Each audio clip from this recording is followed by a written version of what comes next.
ಆತ್ಮೀಯ ಬಂಧುಗಳೇ, ಹೇಗಿದ್ದಾರೆ ಎಲ್ಲರೂ ಸ್ನೇಹಿತರೆ? ಇವತ್ತಂತೂ ಸೋಷಿಯಲ್ ಮೀಡಿಯಾದಲ್ಲಿ ಆದಷ್ಟು ಚರ್ಚೆ ಆಗ್ತಾ ಆಗತಕ್ಕಂಥ ಒಂದು ಸುದ್ದಿ ಅಂತಂದರೆ ನಮ್ಮ ಉಪ್ಪಿ ಬಾಸ್ ಸುದ್ದಿ. ಉಪ್ಪಿ ಬಾಸ್ ಮತ್ತು ತಳಪತಿ ವಿಜಯ್ ಅವ್ರದ್ದು ಎರಡು ಸುದ್ದಿನೇ. ಬಟ್ ಏನಂತಂದರೆ, ತಳಪತಿ ವಿಜಯ್ ಅವರು ಯಾವ ರೀತಿ ಗೆಲುವು ಸಾಧಿಸಿದ್ರು ನೋಡಿ, ಅದೇ ರೀತಿ ಉಪೇಂದ್ರ ಸರ್ ಕೂಡ ನಮ್ಮ ಕನ್ನಡ ಇಂಡಸ್ಟ್ರಿಯಲ್ಲಿ ಗೆಲುವು ಸಾಧಿಸಬೇಕು.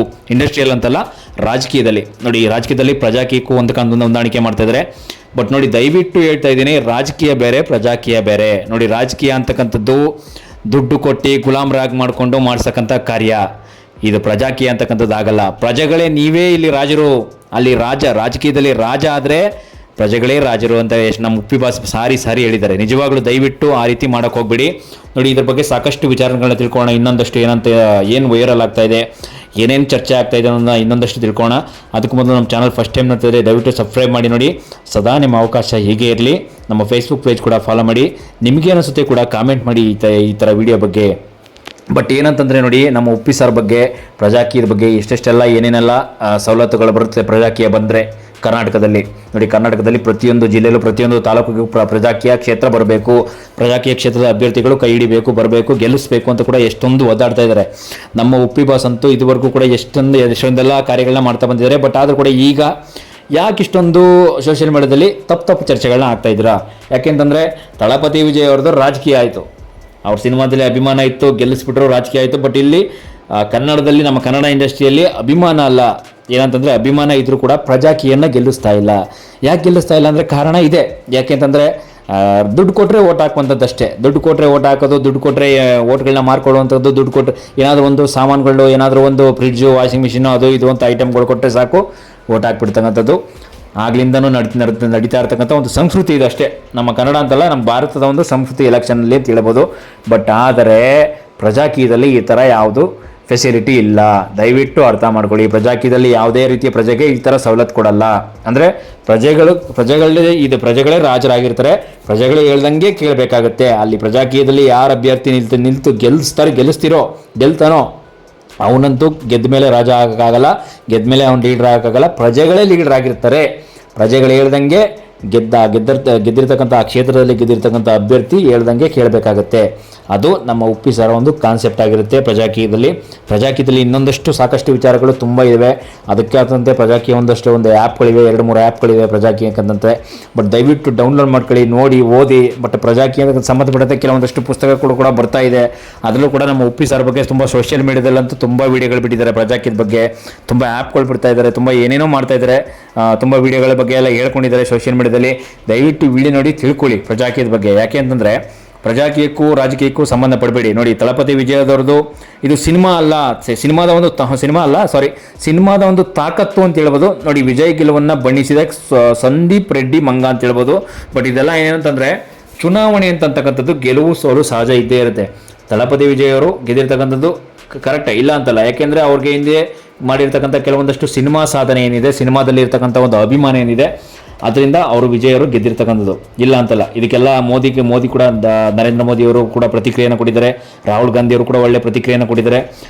ಯಾಕೆಂತಂದರೆ ಅವರು ಗೆದ್ದಿರ್ತಕ್ಕಂಥದ್ದು ಚುನಾವಣೆಯಲ್ಲಿ 108 ಕ್ಷೇತ್ರಗಳನ್ನು ಗೆಲುವನ್ನು ಸಾಧಿಸಿರ್ತಕ್ಕಂಥದ್ದು ತುಂಬ ಒಳ್ಳೆಯದೇ ಈ ಗೆಲುವು. ಯಾಕೆಂತಂದರೆ, ಒಂದು ರಾಜಕೀಯ ಇಂಡಸ್ಟ್ರಿಯಲ್ಲಿ ಗೆದ್ದು ಎಷ್ಟೊಂದು ಕ್ಷೇತ್ರಗಳನ್ನು ಮತಗಳಲ್ಲಿ ಗೆದ್ದರೆ ಒಂದು ನೆಕ್ಸ್ಟು CM ಸ್ಥಾನಕ್ಕೆ ಕೂಡ ಹೋಗ್ಬೋದು ಅಂತ ಕೂಡ ಒಂದು ಅವ್ರದ್ದೇ ಆದಂಥ ಒಂದು ಪಕ್ಷಗಳು, ಕೆಲವೊಂದು ಪ್ರಾದೇಶಿಕ ಪಕ್ಷಗಳಾಗ್ಬೋದು, ರಾಷ್ಟ್ರೀಯ ಪಕ್ಷಗಳದು, ಇದೆಲ್ಲ ರೂಲ್ಸ್ ಇದ್ದೇ ಇರುತ್ತೆ. ನೀವೆಲ್ಲ ನೋಡಿರ್ಬೋದು. ನೋಡಿ, ವಿಜಯ್ ಗೆಲುವಿನ ಬಗ್ಗೆ ಮೊದಲೇ ಒಂದು ಭವಿಷ್ಯ ನುಡಿದಿದ್ದ ಪೂಜಾ ಗಾಂಧಿ ಹೆಗಡೆ. ನೋಡಿ, ಪೂಜಾ ಗಾಂಧಿ ಅಲ್ಲ, ಪೂಜಾ ಹೆಗಡೆ ಅಂತೆ.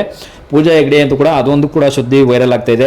ಪೂಜಾ ಹೆಗಡೆ ಅವರು ಕೂಡ ವಿಜಯ್ ಗೆಲುವಿನ ಬಗ್ಗೆ ತುಂಬ ಸುದ್ದಿಯನ್ನು ಕೊಟ್ಟಿದ್ದರಂತೆ. ಅಂದರೆ ಮೊದಲೇ ಭವಿಷ್ಯ ನುಡಿದಿದ್ದಂತೆ ಇವರು ನಿಜವಾಗ್ಲೂ CM ಆಗೇ ಆಗ್ತಾರೆ, ಗೆಲ್ತಾರೆ. ಯಾಕೆಂದರೆ ಸಿನಿಮಾ ಇಂಡಸ್ಟ್ರಿಯಲ್ಲಿ ಅಷ್ಟೊಂದು ಕಷ್ಟಪಟ್ಟಿದ್ದಾರೆ. ಸಿನಿಮಾ ಇಂಡಸ್ಟ್ರಿಯಲ್ಲಿ ನೀವು ನೋಡಿರ್ಬೋದು, ಸಿನಿಮಾ ಇಂಡಸ್ಟ್ರಿಗೆ ಬೇಕಾದಂಥ ಕೆಲವೊಂದಷ್ಟು ಹಿಟ್ ಸಿನಿಮಾ ಅಂತ ನಾವೇನು ಕರಿತೀವಿ, ಫ್ಲಾಪ್ ಸಿನಿಮಾ ಅಂತ ಏನು ಕರಿತೀವಿ, ಸಿನಿಮಾ ಇಂಡಸ್ಟ್ರಿಯಲ್ಲಿ ಸಾಕಷ್ಟು ಅಭಿವೃದ್ಧಿಯನ್ನು ಮಾಡಿಕೊಟ್ಟಿದ್ದಾರೆ ಇವ್ರ ತಂದೆ ಕಾಲದಿಂದನೂ ಕೂಡ ಸಾಕಷ್ಟು ಸಿನಿಮಾದಲ್ಲಿ ಗೆಲುವನ್ನು ಕಂಡಿದ್ದಾರೆ. ಆದ್ದರಿಂದ ಸಿನಿಮಾ ಇಂಡಸ್ಟ್ರಿಯಲ್ಲಿ ತುಂಬ ಕೊಡುಗೆ ಇದೆ ಇರೋದು. ತುಂಬ ಅಪಾರವಾದ ಕೊಡುಗೆ ಇರೋದ್ರಿಂದ ಕೆಲವೊಂದಂತಲ್ಲ, ತುಂಬ ದೊಡ್ಡ ಅಭಿಮಾನ ಇರೋದ್ರಿಂದ ಗೆಲ್ಸಿದ್ದಾರೆ ಅಷ್ಟೇ, ಇಲ್ಲಂತಲ್ಲ. ಎಲ್ಲ ಕಡೆ ಅಷ್ಟೇ. ತಮಿಳ್ನಾಡು ಇಡೀ ಇಂಡಸ್ಟ್ರಿನೇ ಅಲ್ಲಾಡಿಸ್ಬಿಟ್ಟಿದ್ದಾರೆ ನಿಜವಾಗ್ಲೂ. ಯಾಕೆಂದರೆ ತಳಪತಿ ವಿಜಯರವರು ಅವರ ಒಂದು lucky number car last time ಕೂಡ ನಾನು ವಿಡಿಯೋ ಮಾಡಿದ್ದೆ. ಲಕ್ಕಿ ನಂಬರಿಂದನೇ ಕೂಡ ಗೆದ್ದಿರ್ತಕ್ಕಂಥದ್ದು ಅಂತ ಕೂಡ ಅದು ಕೂಡ ಸೋಷಿಯಲ್ ಮೀಡಿಯಾದಲ್ಲಿ ವೈರಲ್ ಆಗ್ತಾ ಇರ್ತಕ್ಕಂಥದ್ದು. ಲಕ್ಕಿ ನಂಬರ್ ಅಂತಲ್ಲ, ಯಾವುದೇ ಒಂದು ಅವ್ರು ಗೆಲ್ಲಬೇಕಂದ್ರೆ ಅವ್ರ ಹಿಂದಿನ ಶ್ರಮ ಅಷ್ಟಿರುತ್ತೆ. ನೋಡಿ, 2018ರಿಂದನೂ ಕೂಡ ಪ್ರಾರಂಭ ಆಗಿತ್ತಂತೆ ಒಂದು ಚುನಾವಣೆ ಗೆಲ್ಲೋದಕ್ಕೆ. ನಾನು ಚುನಾವಣೆಗೆ ನಿಂತು ಗೆಲ್ಲೇಬೇಕು ಅಂತ ಕೂಡ ನಾನೇ CM ಆಗಬೇಕು ಅಂತ ಕೂಡ ಪಕ್ಷವನ್ನು ಕಟ್ಟಿದ್ದು 2018ರಿಂದ ಇಲ್ಲಿವರೆಗೂ ಕೂಡ ಶ್ರಮವನ್ನು ಹಾಕಿದ್ದಾರೆ. ಯಾಕೆಂದರೆ ಅವರು ಕೂಡ ಕೊನೆಗೂ ಸ್ವತಃ CM ಆಗೇ ಬಿಟ್ಟಿದ್ದಾರೆ, ಗೆದ್ದಿದ್ದಾರೆ, CM ಆಗಿದ್ದಾರೆ. ಕೊನೆಗೆ ಅವರ ಮಿಸಸ್ ತ್ರಿಷಾ ಕೃಷ್ಣನ್ ಅಂತ ಕೂಡ ಅವರು ಕೂಡ ಸಪೋರ್ಟ್ ಇದೆ, ತುಂಬ ಸಪೋರ್ಟ್ ಇದೆ ಗೆಲುವಿಗೆ. ಯಾಕೆಂದರೆ ಗೆಲುವು ಸೋಲು ಅಂತಕ್ಕಂಥದ್ದು ಜೀವನದಲ್ಲಿ ಎಲ್ಲರೂ ಕೂಡ ಒಂದೇ ಬರುತ್ತೆ. ಅದೇ ರೀತಿ ರಾಜಕೀಯದಲ್ಲಿ ಇವ್ರಿಗೂ ಕೂಡ ಅಷ್ಟೇ ಗೆಲುವು ಅಂತಕ್ಕಂಥದ್ದು ತುಂಬ ಸಲ ಬಂದಿದೆ, ಗೆಲುವು ಸೋಲು ಕೂಡ ಬಂದಿದೆ, ಸೋಲು ಕೂಡ ಎದುರಿಸಿದ್ದಾರೆ ಇವರು. ಬಟ್ ಏನಂತಂದರೆ ಸಿನಿಮಾದಲ್ಲಿ ಯಾವ ರೀತಿ ನಾವು ಚಿಂತೆ ಮಾಡ್ತೀವೋ ಅದೇ ರೀತಿ ರಾಜಕೀಯದಲ್ಲೂ ಕೂಡ ಚಿಂತೆ ಮಾಡಬೇಕು, ಇಲ್ಲ ಅಂತಲ್ಲ.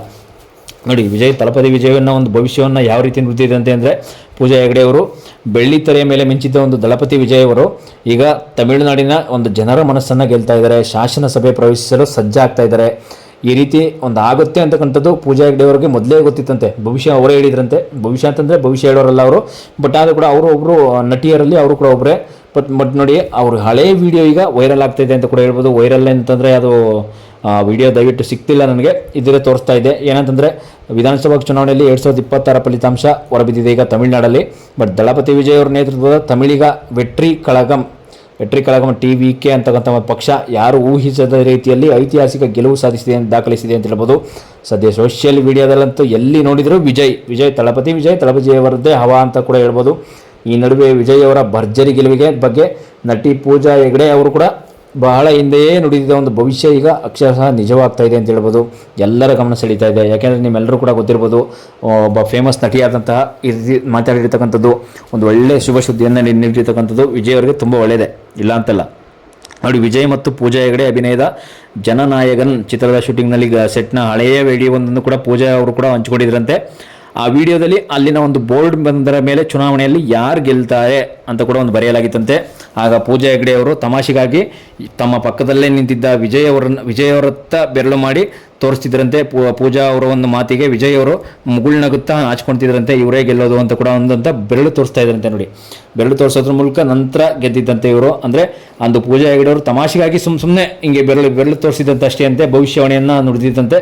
ಬಟ್ ವಿಜಯ್ ಅವರ ಒಂದು TVK ಪಕ್ಷವು ಅತಿ ದೊಡ್ಡ ಪಕ್ಷವಾಗಿ ಹೊರಹೊಮ್ಮುವ ಮೂಲಕ ಸರ್ಕಾರ ರಚಿಸಲು ಒಂದು ಸಜ್ಜಾಗಿದೆ ಅಂತ ಹೇಳ್ಬೋದು. ನೋಡಿ, ವಿಜಯ್ ಅವರಿಗೆ ರಾಜಕೀಯದ ಬಗ್ಗೆ ಮೊದಲಿನಿಂದಲೂ ಕೂಡ ಆಸಕ್ತಿ ಇತ್ತಂತೆ. ಅದಕ್ಕಾಗಿ ಅವರು ತೆರೆಮರೆಯಲ್ಲಿ ತಯಾರಿ ಮಾಡ್ಕೊಂಡಿದ್ರಂತೆ. ಈಗ ಫಲ ಸಿಕ್ಕಿದೆ ಅಂತ ಹೇಳ್ಬೋದು. ನೋಡಿ, ಅದಕ್ಕೆ ಈಗ ಒಂದು ಪ್ರತಿಫಲ ಸಿಕ್ಕಿದೆ. ಪ್ರತಿಫಲ ಸಿಕ್ಕಿದ ಮೇಲೆ ಈಗ ಮುಂದೆ ಏನು ಮಾಡ್ತಾರೆ? ಯಾಕೆಂತಂದರೆ ಮುಂದೆ ಈಗ ಎಲ್ಲ ಶಾಸಕಾಂಗ, ಕಾರ್ಯಾಂಗ, ನ್ಯಾಯಾಂಗ ಎಲ್ಲ ರೂಪಿಸ್ಕೋಬೇಕು. ತಮ್ಮ ಒಂದು ಪಕ್ಷವನ್ನು ಕಟ್ಟ ಮೇಲೆ ಪಕ್ಷದ ಅಭ್ಯರ್ಥಿಗಳಿಗೆ ಅವ್ರದ್ದೇ ಆದಂಥ ಒಂದು ಕೆಲಸ ಕಾರ್ಯಗಳನ್ನು ಕೊಡಬೇಕು. ನೀವೆಲ್ಲರೂ ಕೂಡ ನೋಡಿರ್ತೀರ, ಒಂದು ರಾಜಕೀಯ ಪಕ್ಷ ಅಂತಂದರೆ ರಾಜಕೀಯದಲ್ಲಿ ದಶಕಗಳಿಂದ ಕೂಡ ಒಂದು ಪ್ರಾಬಲ್ಯ ಹೊಂದಿದ DMK ಮತ್ತು IDIMK ಗಳ ಪಕ್ಷಗಳ ಒಂದು ಭದ್ರಕೋಟೆಯನ್ನು ವಿಜಯ್ ಈಗ ಪುಡಿ ಮಾಡಿಬಿಟ್ಟಿದ್ದಾರೆ. ನೀವೆಲ್ಲರೂ ನೋಡ್ತಾ ಇದ್ದೀರಾ.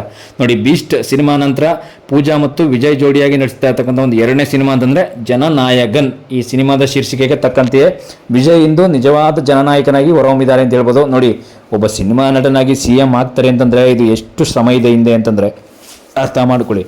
ನೋಡಿ, TVK ಜಯಬೇರಿ, ದಳಪತಿಗೆ ವಿಜಯಗೆ ಗೆಲುವಿಗೆ ರಿಷಬ್ ಶೆಟ್ಟಿ ಅಭಿನಂದನೆಯನ್ನು ಸಲ್ಲಿಸಿದಿರತಕ್ಕಂಥದ್ದು. ನಮ್ಮ ಕನ್ನಡದ ರಿಷಬ್ ಶೆಟ್ಟಿ ಅವರು ಕೂಡ ಒಂದು ಅಭಿನಂದನೆಯನ್ನು ಸಲ್ಲಿಸಿದ್ದಾರೆ. ಅದು ಬಿಟ್ಟರೆ ವಿಜಯ್ ಅವರ ಒಂದು ಅಪ್ರತಿಮ ಸಾಧನೆಗೆ ಭಾರತೀಯ ಚಿತ್ರರಂಗದ ಘಟಾನುಘಟಿಗಳು ಅಭಿನಂದನೆ ಸಲ್ಲಿಸ್ತಾನೇ ಇದ್ದಾರೆ. ಮೆಗಾಸ್ಟಾರ್ ಚಿರಂಜೀವಿ ಕೂಡ, ಮಹೇಶ್ ಬಾಬು, ನಯನತಾರ, ಹೇಮಾ ಮಾಲಿನಿ, ಟೈಗರ್ ಶ್ರಾಫ್ ಮತ್ತು ನಾನಿ, ರಜನಿಕಾಂತ್, ರಿಷಬ್ ಶೆಟ್ಟಿ, ಶಿವರಾಜ್ ಕುಮಾರ್ ಸೇರಿದಂತೆ ಹಲವು ತಾರೆಯರು ಸಾಮಾಜಿಕ ಜಾಲತಾಣಗಳಲ್ಲಿ ಪೋಸ್ಟ್ ಮಾಡುವ ಮೂಲಕ ವಿಜಯ್ ಅವರ ಒಂದು ರಾಜಕೀಯ ಯಶಸ್ಸನ್ನು ಕೊಂಡಾಡಿದ್ದಾರೆ ಅಂತ ಹೇಳ್ಬೋದು. ನೋಡಿ, ಇಷ್ಟೇ ತಳಪತಿ ವಿಜಯರವರ ಒಂದು ಸಾಧನೆ. ಬಟ್ ಏನಂತಂದರೆ ಈ ವಿಡಿಯೋ ಏನಂತಂದರೆ ಪ್ರಜಾಕೀಯ ಮತ್ತು ರಾಜಕೀಯಕ್ಕೆ ಇರ್ತಕ್ಕಂಥ ಒಂದು ಸಂಬಂಧವನ್ನು ಹಿಂದೆ ನಾನು ಹೇಳಿದ್ದೆ, ಸ್ಟಾರ್ಟಿಂಗಲ್ಲೇ ಹೇಳಿದ್ದೆ. ಪ್ರಜಾಕೀಯದ ಬಗ್ಗೆ ಏನೋ, ರಾಜಕೀಯಕ್ಕೆ ಏನೋ. ನೋಡಿ, ರಾಜಕೀಯದಲ್ಲಿ ವಿಜಯ್ ಅವರು ಗೆಲುವನ್ನು ಸಾಧಿಸೋದಕ್ಕೆ ಏನೇನೆಲ್ಲ ಹಿಂದೆ ಶ್ರಮ ಪಟ್ಟಿದ್ದಾರೆ. ಸಿನಿಮಾ ಒಂದು ಸಾಧನೆ ಆಗ್ಬೋದು, ಕೆಲವೊಂದಷ್ಟು ರಾಜಕೀಯದಲ್ಲಿ ಏನೇನೆಲ್ಲ ಒಂದು ಕೆಲವೊಂದಷ್ಟು ಸಪೋರ್ಟ್ ಇರ್ಬೋದು, ಇದೆಲ್ಲ ಇರುತ್ತೆ. ಆದರೆ ಪ್ರಜಾಕೀಯದಲ್ಲಿ ಸಪೋರ್ಟ್ ಅಂತೂ ಯಾರೂ ಮಾಡ್ತಾ ಇಲ್ಲ. ಯಾಕೆಂತಂದರೆ ನಮ್ಮ ಜನಗಳು ಪ್ರಜಾಕೀಯ ಗೆಲ್ಲಿಸೋದಕ್ಕೆ ಹಿಂದೆ ಮುಂದೆ ನೋಡ್ತಾ ಇದ್ದಾರೆ. ಏನಿದೆ ಇದರಲ್ಲಿ ಅಂಥದ್ದಾದರೂ ಕೂಡ ಏನಿದೆ, ನಮಗೇನೋ ₹1 ದುಡ್ಡು ಕೊಡ್ತಾ ಇಲ್ಲ, ಚುನಾವಣೆಗೆ ನಿಲ್ತಾರೆ ಅಷ್ಟೇ. ನಿಂತ ಮೇಲೆ ದುಡ್ಡು ಯಾರು ಕೊಡ್ತಾರೆ ಅಂಥವ್ರಿಗೆ ಮಾತ್ರ ಓಟ್ ಹಾಕಿ ಓಟ್ಗಳನ್ನು ಮಾರ್ಕೋತಾ ಇರ್ತಕ್ಕಂಥದ್ದು ಇದೆಲ್ಲ ನೋಡ್ತಾ ಇರ್ಬೋದು. ಬಟ್ ಆ ರೀತಿ ಆಗ್ತಾ ಇರ್ತಕ್ಕಂಥದ್ದು ಹಿಂದಿನಿಂದನೂ ಆಗ್ತಾ ಇದೆ.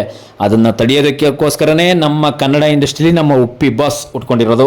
ಬಟ್ ಉಪ್ಪಿ ಬಾಸ್ ಅಂತೂ ಯಾವತ್ತೂ ಸೋಲಲ್ಲ ಅನ್ನೋ ಮಾತೇ ಇಲ್ಲ. ಮುಂದೆ ಈಗ ಬಿಡಲ್ಲ ಅಂತ ಕೂಡ ಒಂದು ಹಠಾಗ ತೊಟ್ಟು ನಿಂತಿದ್ದಾರೆ. ಗೆಲ್ಬೋದು, ಮುಂದೆ ಗೆಲ್ತಾರೆ ಅನ್ನೋ ಒಂದು ತಾಕತ್ತನ್ನು ತೋರಿಸ್ತಾ ಇದ್ದಾರೆ. ನೋಡೋಣ ಮುಂದೆ ಏನು ಮಾಡ್ತಾರೆ, ಗೆಲ್ತಾರ ಸೋಲ್ತಾರ, ಅಕಸ್ಮಾತ್ ಸೋಲು ಗೆಲುವು ಇದ್ದದ್ದೇ ನಿಮಗೂ ಗೊತ್ತಿರುತ್ತೆ. ನೋಡೋಣ ಮುಂದೆ ಗೆದ್ದು ಬೀಗ್ತಾರ, ಏನು ಮಾಡ್ತಾರೆ ಅನ್ನೋದನ್ನು ನೆಕ್ಸ್ಟ್ ಎಪಿಸೋಡಲ್ಲಿ ಮುಂದೆ ಪ್ರಜಾಕೀಯದ ಬಗ್ಗೆ ಆಗಲಿ ರಾಜಕೀಯದ ಬಗ್ಗೆ ಆಗಲಿ ತುಂಬ ಎಪಿಸೋಡನ್ನು ತಿಳಿಸ್ಕೊಡ್ತೀನಿ. ಸದ್ಯಕ್ಕಂತೂ ಇಲ್ಲಿವರೆಗೆ ವಿಡಿಯೋ ನೋಡ್ತಾ ಇದ್ದಕ್ಕೆ ಎಲ್ಲರೂ ಕೂಡ ತುಂಬ ಧನ್ಯವಾದ ತಿಳಿಸ್ತೀನಿ. ಆಲ್ಮೋಸ್ಟ್ ಶುಭ ದಿನ, ಎಲ್ರಿಗೂ ಒಳ್ಳೆಯದಾಗಲಿ. Thank you.